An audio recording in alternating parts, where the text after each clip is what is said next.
Hello all, hope you're all doing good and staying safe. Welcome to Zareens Art.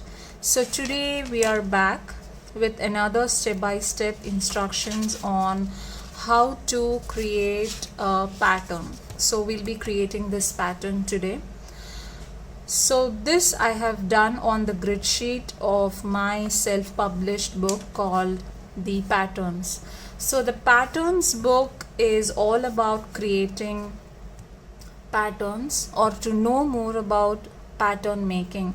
So it has step-by-step illustrations supported with instructions on how to arrive at a final pattern, something like this.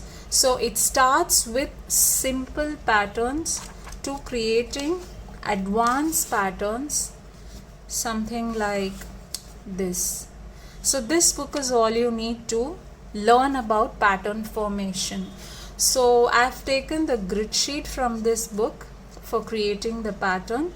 So this book is available for purchase through my website www.zareensart.com.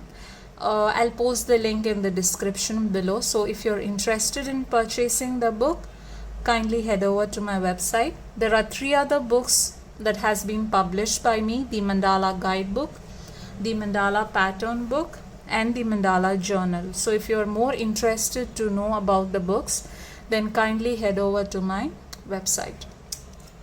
Then of course you will need pens, pigment fine liner pens, and a ruler, and of course pencil to create the pattern. So let's get started.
much.